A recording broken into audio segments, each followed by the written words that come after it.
Hello friends, ओम श्री गणेशाय नमः। ओम नमः शिवाय। आप सभी का स्वागत है आपकी अपनी यूट्यूब चैनल पर।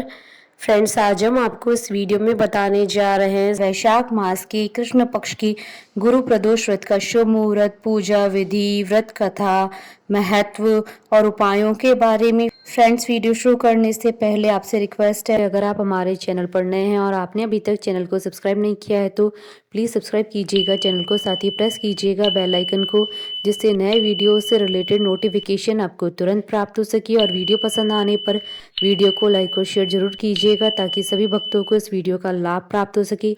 और कमेंट बॉक्स में ओम नमः शिवाय जरूर लिखिएगा। हर मास की प्रत्येक त्रयोदशी तिथि भगवान शिव जी को समर्पित होती है। त्रयोदशी तिथि को ही प्रदोष व्रत रखा जाता है। प्रदोष व्रत भगवान शिव और माता पार्वती जी की विधि विधान से पूजा अर्चना प्रदोष काल में की जाती है। मान्यता है कि प्रदोष काल में की गई भगवान शिव और माता पार्वती जी की पूजा भक्त की सभी मुरादें पूरी करती है। भक्त के सभी संकट दूर हो जाते हैं। प्रदोष व्रत जब गुरुवार को पड़ता है तो उसे गुरु प्रदोष व्रत कहते हैं। प्रदोष व्रत कलयुग में शिव जी को प्रसन्न करने के लिए खास व्रतों में से एक है। हिंदू धर्म शास्त्रों के अनुसार माह की त्रयोदशी तिथि में सायंकाल को प्रदोष काल कहा जाता है। इस प्रदोष व्रत को मंगलकारी एवं शिव जी की कृपा दिलाने वाला माना गया है। त्रयोदशी व्रत करने वालों को 100 गाय दान करने का फल प्राप्त होता है तथा ये सभी प्रकार के कष्ट और पापों को नष्ट करता है। इतना ही नहीं, गुरु प्रदोष व्रत शत्रुओं का विनाश करने वाला माना गया। श्री सूत जी के अनुसार शत्रु विनाशक भक्ति प्रिय व्रत यह अति श्रेष्ठ है। वार मास तिथि सर्व से व्रत यह अति ज्येष्ठ है।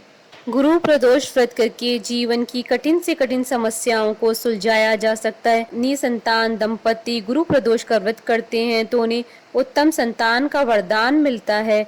किसी भी प्रदोष व्रत में भगवान शिव जी की पूजा शाम के समय सूर्यास्त से 45 मिनट पूर्व और सूर्यास्त के 45 मिनट बाद तक की जाती है। यदि आपका विवाह नहीं हो पा रहा है और हर बार कोई ना कोई रुकावट आ रही है या फिर आप अब तक संतान सुख से वंचित है तो आपको गुरु प्रदोष व्रत अवश्य करना चाहिए। फ्रेंड्स, अब आइए जानते हैं गुरु प्रदोष व्रत की शुभ मुहूर्त के बारे में। हिंदू पंचांग के अनुसार इस बार प्रदोष व्रत 28 अप्रैल 2022 गुरुवार के दिन है।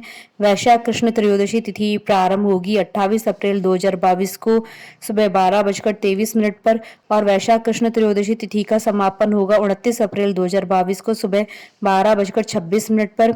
प्रदोष काल की पूजन का शुभ समय रहेगा 28 अप्रैल 2022 को शाम 6:28 से रात्रि 9:08 तक। कुल अवधि 2 घंटे 11 मिनट है। फ्रेंड्स, अब आइए जानते हैं प्रदोष व्रत की पूजन विधि के बारे में।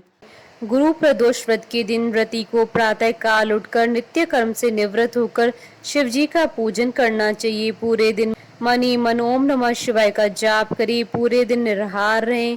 त्रयोदशी के दिन प्रदोष काल में यानी सूर्यास्त से 3 घड़ी पूर्व शिव जी का पूजन करना चाहिए। शाम को दोबारा स्नान कर स्वच्छ श्वेत वस्त्र धारण कर ले। पूजा स्थल अथवा पूजा गृह को शुद्ध कर ले। यदि व्रती चाहे तो शिव मंदिर में जाकर भी पूजा कर सकते हैं। 5 रंगों से रंगोली बनाकर मंडप तैयार करे। पूजन की सभी सामग्री एकत्रित कर ले। कलश अथवा लोटे में शुद्ध जल भर ले। कुश के आसन पर बैठकर शिव जी की पूजा विधि विधान से करें। ओम नमः शिवाय कहते हुए शिव जी को जल अर्पित करें। इसके बाद दोनों हाथ जोड़कर शिव जी का ध्यान करें।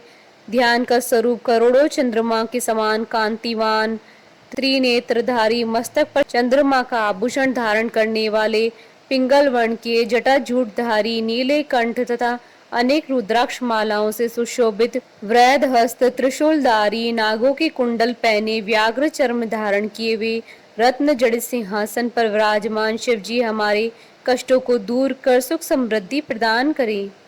ध्यान के बाद गुरु प्रदोष व्रत की कथा सुने अथवा पढ़ें। कथा समाप्ति के बाद हवन सामग्री मिलाकर 11 या 21 या 108 बार ओम ह्रीम क्लीम नमः शिवाय स्वाहा मंत्र से आहुति दे। इसके बाद शिव जी की आरती करें। उपस्थित जनों को आरती दें। सभी को प्रसाद वितरित करके उसके बाद भोजन करें। भोजन में केवल मीठी सामग्रियों का ही उपयोग करें। फ्रेंड्स, अब आइए जानते हैं गुरु प्रदोष व्रत के दिन किए जाने वाले उपायों के बारे में। जिन दंपतियों के विवाह को लंबा समय हो गया और संतान नहीं हो रही है तो वे गुरु प्रदोष व्रत रखें। किसी भी ऐसे मंदिर में जाएं जहां पूरा शिव परिवार मौजूद हो, मतलब वहां शिव जी के अलावा माता पार्वती, गणेश जी, कार्तिकेय, नंदी की मूर्तियां भी हो। ऐसे शिव मंदिर में समस्त पूजन सामग्री लेकर जाएं। शिव जी का अभिषेक केसर के दूध से करें। बाकी शिव परिवार को जल से स्नान करवाएं और पूजन करें। शुद्ध घी का दीपक लगाकर गणपति संतान स्तोत्र का पाठ करें। मिठाई का नैवेद्य लगाएं। इस उपाय को करने से शीघ्र संतान सुख मिलता है। जिन युवक युवतियों का विवाह नहीं हो रहा है, वे गुरु प्रदोष व्रत का संकल्प लें। व्रत के दिन सूर्योदय के समय पीतल के लोटे में शुद्ध जल में हल्दी, गुड़ और थोड़ी सी चने की दाल डाल लें।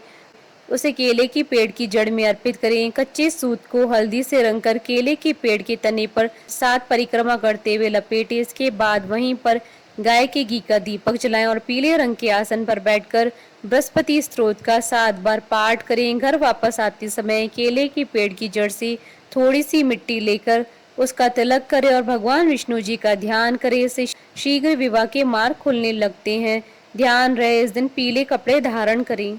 यदि आप लक्ष्मी सुख पाना चाहते हैं तो गुरु प्रदोष व्रत के दिन स्नान के जल में केसर या केवड़े का इत्र डालकर स्नान करें। इस दिन पीले वस्त्र धारण करके भगवान विष्णु और माता लक्ष्मी जी की पूजा करें। विष्णु भगवान को पीले और माँ लक्ष्मी जी को लाल गुलाब के फूल अर्पित करें। पूजा में पीला कपड़ा, चने की दाल, बेसन की बनी मिठाइयाँ या पीले फल जैसे आम, केले, पपीता आदि रखें। इसके बाद विष्णु सहस्त्र नाम का पाठ करें। फ्रेंड्स, अब आइए प्रारंभ करें गुरु प्रदोष व्रत की पौराणिक व्रत कथा।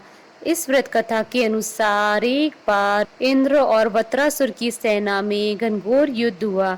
देवताओं ने दैत्य सेना को पराजित कर नष्ट भ्रष्ट कर डाला। यह देख वत्रासुर अत्यंत क्रोधित हो स्वयं युद्ध को उद्यत हुआ। आसुरी माया से उसने विकराल रूप धारण कर लिया। सभी देवता भयभीत हो गुरुदेव बृहस्पति की शरण में पहुंचे।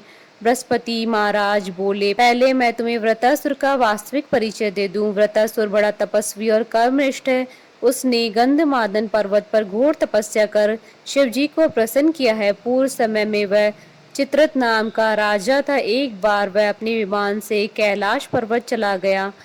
वहां शिव जी के वाम अंग में माता पार्वती को विराजमान देख वह उपहास पूर्वक बोला, हे प्रभु, मोह माया में फंसे होने के कारण हम स्त्रियों के वशीभूत रहते हैं, किंतु देवलोक में ऐसा दृष्टि गोचर नहीं हुआ कि स्त्री आलिंगन बद्ध हो। सभा में बैठे चित्रत के वचन सुनकर सर्वव्यापी शिव शंकर हंसकर बोले, हे राजन, मेरा व्यवहारिक दृष्टिकोण पृथक है। मैंने मृत्युदाता कालकूट महाविष का पान किया है, फिर भी तुम साधारण जन की भांति मेरा उपवास उड़ाते हो। माता पार्वती क्रोधित हो चित्रत से संबोधित हुई, अरे दुष्ट, तूने सर्वव्यापी महेश्वर के साथ ही मेरा भी उपवास किया है, अतः मैं तुझे वह शिक्षा दूंगी कि तू फिर ऐसे संतों के उपहास का दुस्साहस नहीं करेगा। अब तू दैत्य स्वरूप धारण कर विमान से नीचे गिर, मैं तुझे शाप देती हूँ। जगदम्बा भवानी के अभिशाप से चित्रत राक्षस योनि में प्राप्त हुआ और त्वष्टा नामक ऋषि के श्रेष्ठ तप से उत्पन्न हो वृतासुर बना। गुरुदेव बृहस्पति आगे बोले, वृतासुर बाल्यकाल से शिव भक्त रहा है, अतः हे इंद्र, तुम बृहस्पति प्रदोष कर शंकर भगवान को प्रसन्न करो। देवराज ने गुरुदेव की आज्ञा का पालन कर बृहस्पति प्रदोष व्रत किया। गुरु प्रदोष व्रत के प्रताप से इंद्र ने शीघ्र ही वृतासुर पर विजय प्राप्त कर ली और देवलोक में शांति छा गई। अतः प्रदोष व्रत हर शिव भक्त को अवश्य करना चाहिए। बोलिए भगवान शंकर माता पार्वती जी की जय। हमारे साथ इस वीडियो में अंत तक बने रहने के लिए आपका धन्यवाद। ओम श्री गणेशाय नमः। ओम नमः शिवाय।